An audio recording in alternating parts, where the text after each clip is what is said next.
All right, so we are continuing our sermon series called The Forgiving Challenge. This week is called Restoration. It is week 5. Hopefully you've been enjoying the books and all those things. But I have to be honest, this sermon series has really been kind of like a bell curve almost. I've heard from people that are like, this is kind of affecting me. People have kind of been down and they just haven't known what was going on, because we've been talking about heavy things. And you guys all know what bell curves are, right? You know what bell curves are? Yeah, the teachers in the room yep. I'm not a big fan of bell curves. I always found myself on the wrong end of bell curves.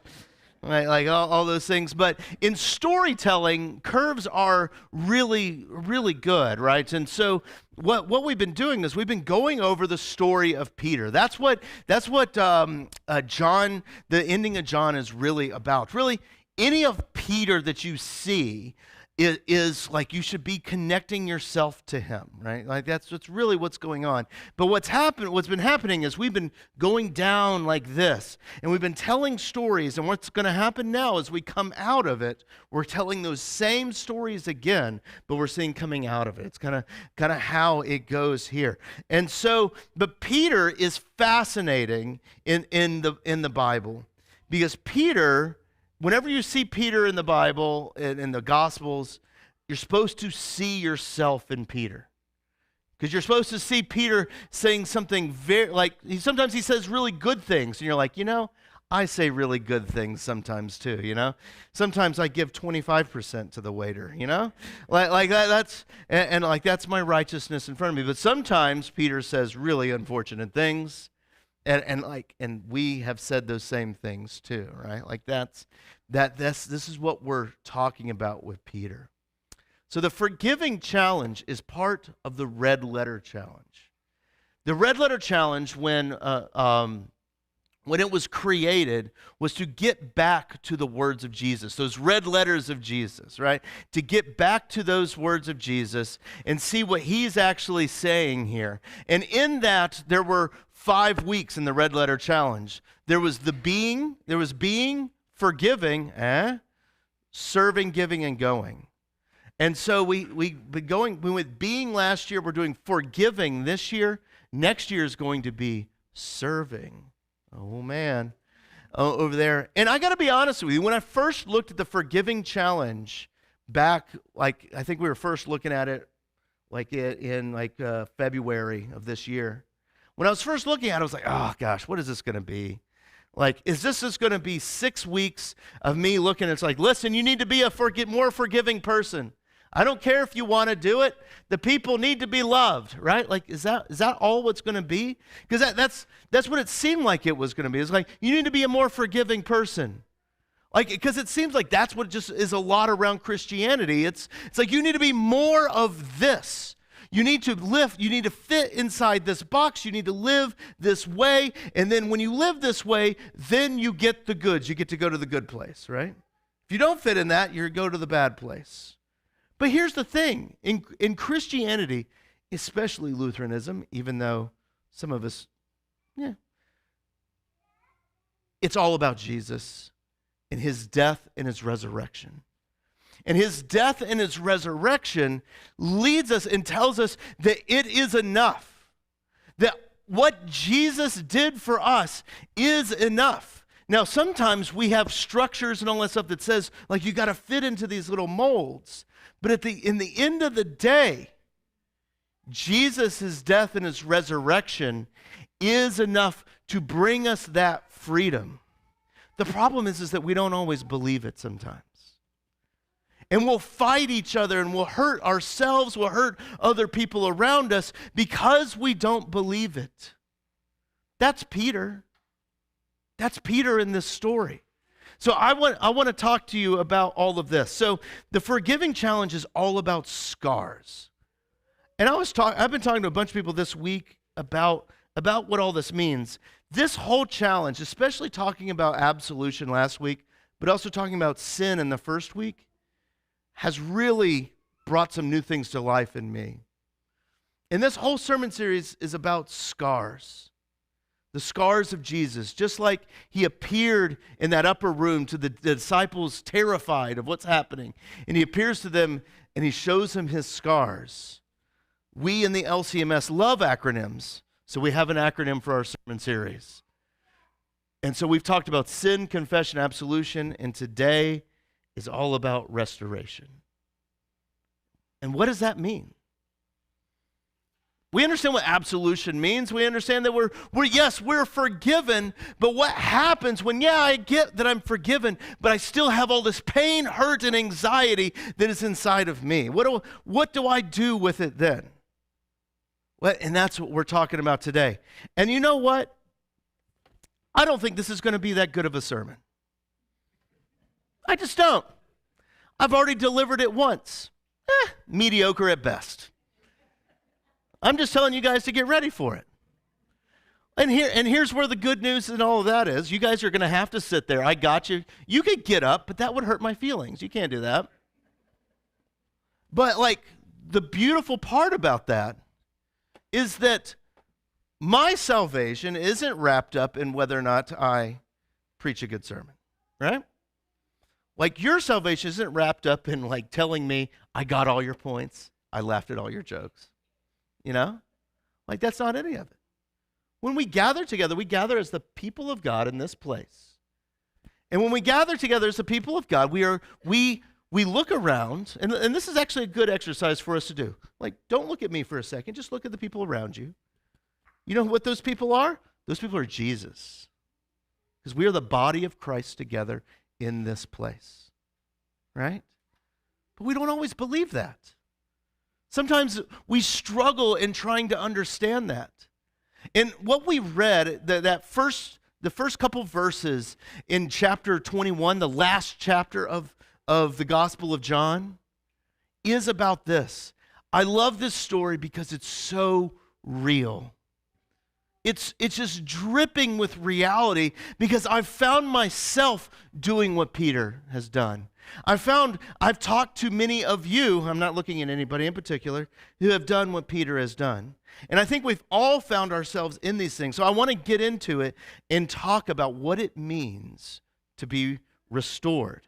And I hope that maybe you can begin to pick up what I'm putting down, all right? We'll find out. So John chapter 21, the first verse.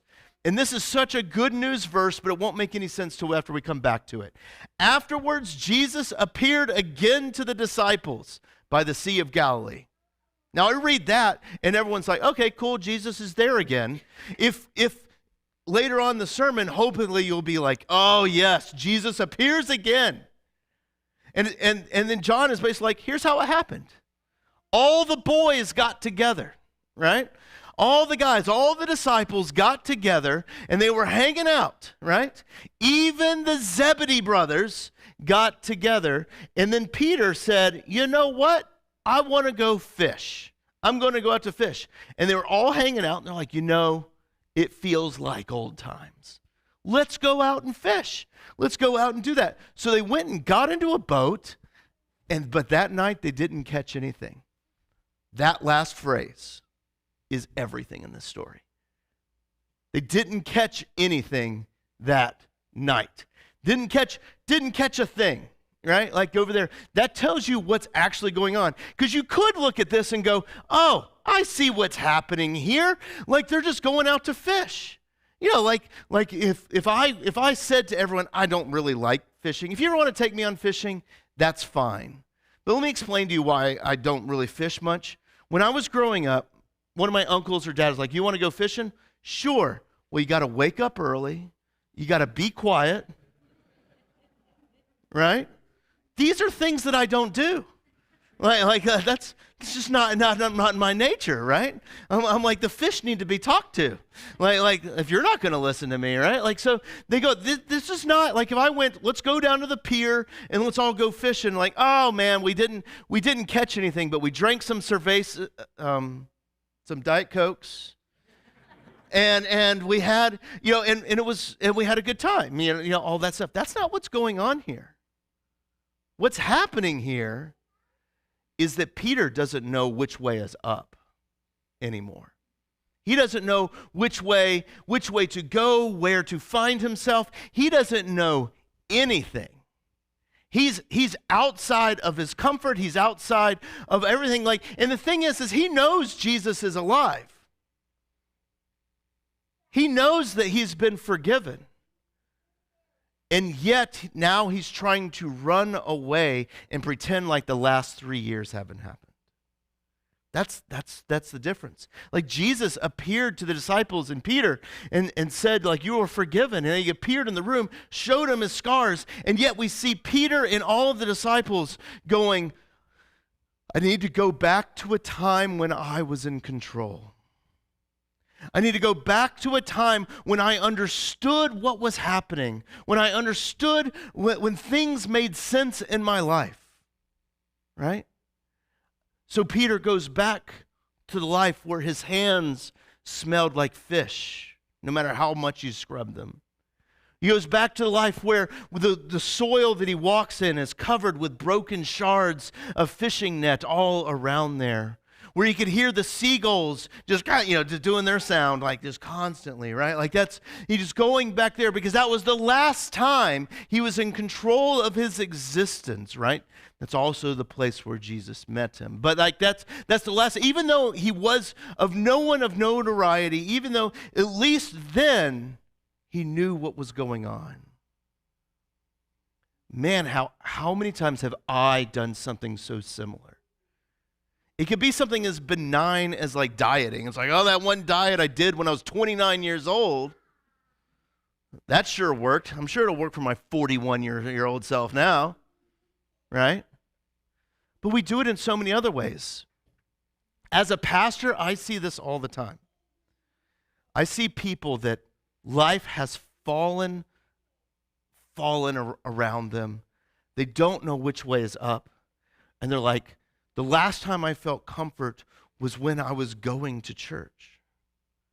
And then they darken the door here. That may be some of you right now. That's fine. I'm sorry because you walked into this. And this is a mess, right? Like all of a sudden you're over here, I got bad jokes. Like I'm talking at the beginning of the sermon and how terrible it's going to be. Like it's just not, it's like this isn't that old time church feeling.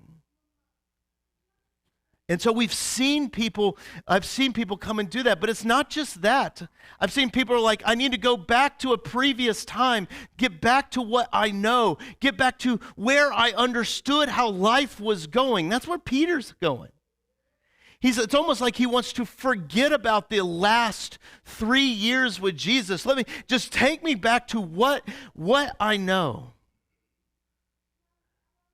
I don't think that's the healthiest place for us.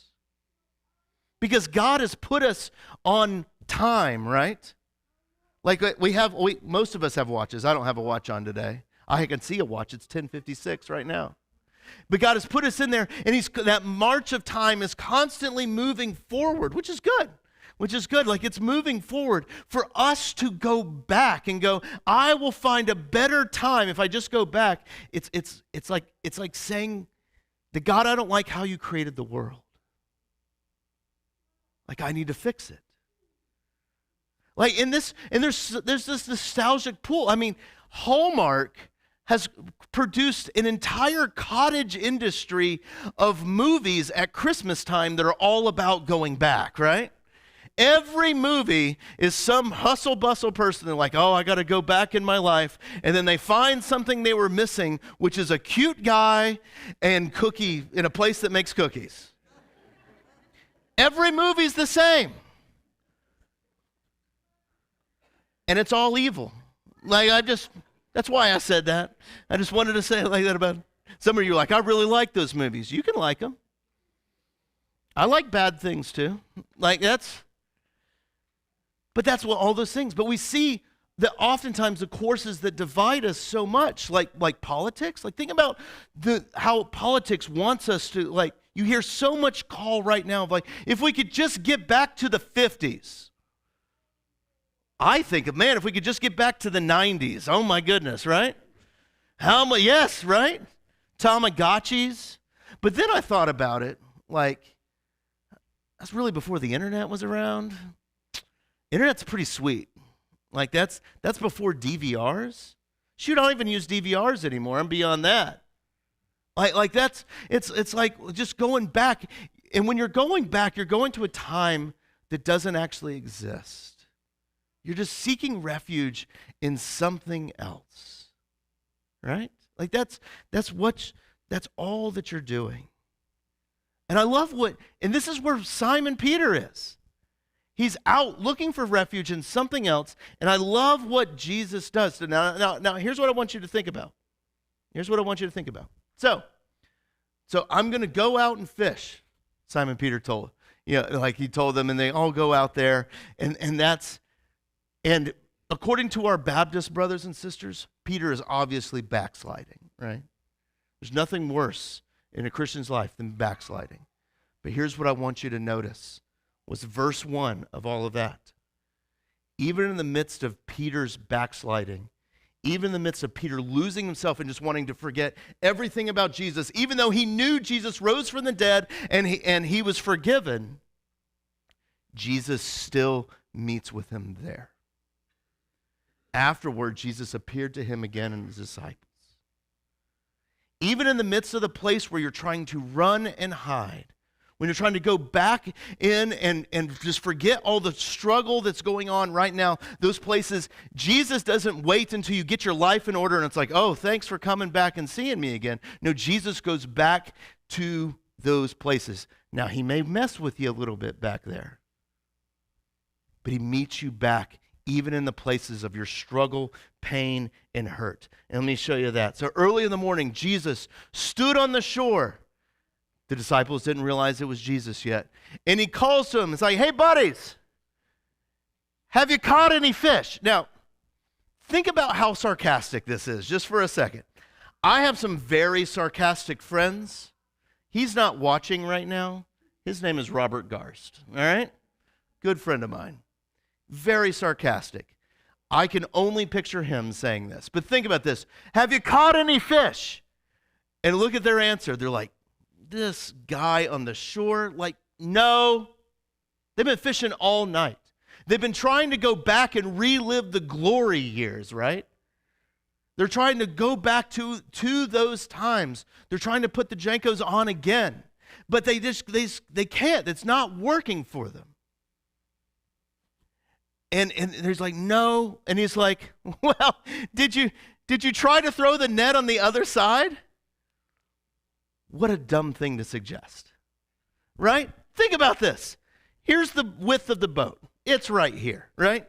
They got the net over here, and he's like, well, did you try the other side? Idiot, no. And they're like, they throw it over there. It's the same water. Big sea, right, over there. So they did it, and suddenly it's filled to overflowing. And they can't even haul it in because there's so many fish, right? What we're trying to do with this sermon series is help you to see freedom. That we can know that we're forgiven. We can know that we have pains and hurts and that we're okay, but we oftentimes don't let ourselves act in that freedom because there's another hump that we often have to get over. There's another hump that we have to see that are like, oh, I need to get past this. I need to understand this. Like what do I need to do? And that part is I'm truly okay. And that Jesus really did everything for my salvation. I talked to so many people at the church. If you asked me what surprises you the most about church, a lot of people would probably be like, oh, I bet you're surprised at the things people do to really mess up their lives. Doesn't surprise me. I'm numb to that now. If you've messed up your life, come and talk to me. I guarantee I can give you a name of someone who does the same thing already. Like, that's just the nature of the game. But what has really surprised me is the amount of people that come up to me and they're worried that they're doing something wrong and it risks their salvation. that's a lot of conversations that I have. They're like, I'm worried that I'm not praying this correctly. I'm worried that I'm doing this incorrectly. And I'm like, you're fine. You're fine. But we see that is where Peter is. Like, he's so worried about how he's working and doing all these things. Like, I just need to go back in time. And Jesus meets him there. But notice what Jesus does. He meets him in the past, in the pain, in the hurt. But Jesus never lobs shame on him. Jesus may meet him in the betrayal. Jesus may meet him in those different things. But he never goes, yeah, but you remember that time you hurt me? I forgive you on that, by the way. Jesus never shames. He always is moving forward, which you can see with this. When they finished eating, Jesus said to Simon Peter, Simon, son of John, do you love me more than these? And he goes, yes, Lord. You know that I love you. And then 3 times this goes on. And each time Jesus says, feed my lambs. Why the lambs? Why the lambs? Why is he saying, feed my lambs? Why? What's so special about all of those? Like, I get it. I get it why it's lambs. Because I have a similar job to Peter. I walk around in front over here, and I wear these robes and all these things, and they say that I'm a shepherd, and that I'm watching out over sheep and flock and all those things, right? I get it. But what is Jesus saying to Peter? Why the lambs? And I think it has everything to do with freedom. And what he's doing to Peter is he's getting him over that hump. Because freedom is to live with purpose. Why the lambs? What are your lambs? What are your lambs?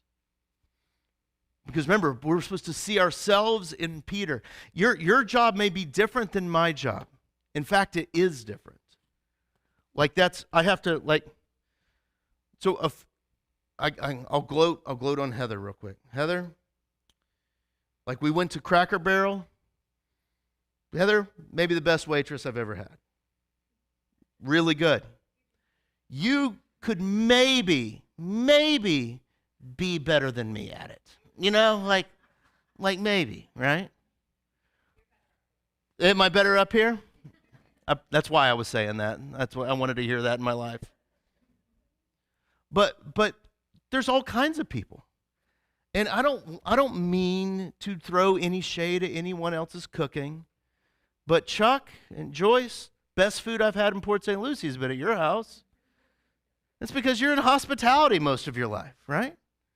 You may even cook a little bit better than me. Just a little? Yeah, just a little. You're supposed to say, but you cook good too. Like that, Heather did it.